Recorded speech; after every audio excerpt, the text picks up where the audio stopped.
En ce temps-là, de nouveau des Juifs prirent des pierres pour lapider Jésus. Celui-ci reprit la parole. J'ai multiplié sous vos yeux les œuvres bonnes qui viennent. Pour laquelle de ces œuvres voulez-vous me lapider? Ils lui répondirent, ce n'est pas pour une œuvre bonne que nous voulons te lapider, mais c'est pour un blasphème. Tu n'es qu'un homme et tu te fais Dieu.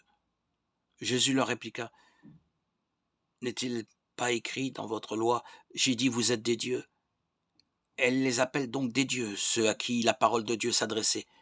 Et l'écriture ne peut pas être abolie.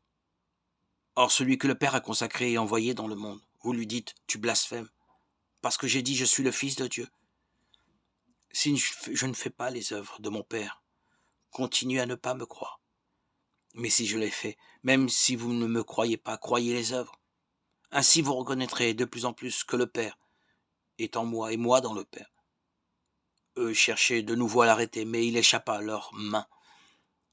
Il repartit de l'autre côté du Jourdain, à l'endroit où, au début, Jean baptisait, et il y demeura. Beaucoup vinrent à lui en déclarant « Jean n'a pas accompli de signe, mais tout ce que Jean a dit de celui-ci était vrai. » Et là, beaucoup crurent en lui.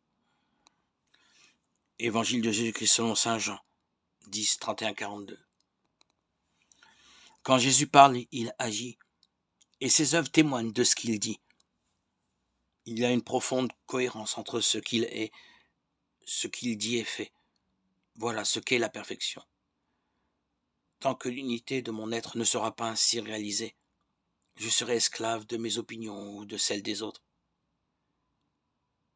Seigneur, apprends-moi à vivre sous ton regard, purifie mes intentions. L'heure s'avance, fais-nous grâce, toi dont le jour n'a pas de fin. Reste avec nous quand tout s'efface. Dieu des lumières sans déclin. Merci Seigneur pour les mots que tu mets sur mes lèvres dans la prière. Je veux te placer toujours dans mes pensées, au milieu de mes activités. Bouleverser mon emploi du temps pour venir en aide. Ne pas me plaindre, te bénir, te chanter, te louer, te prier.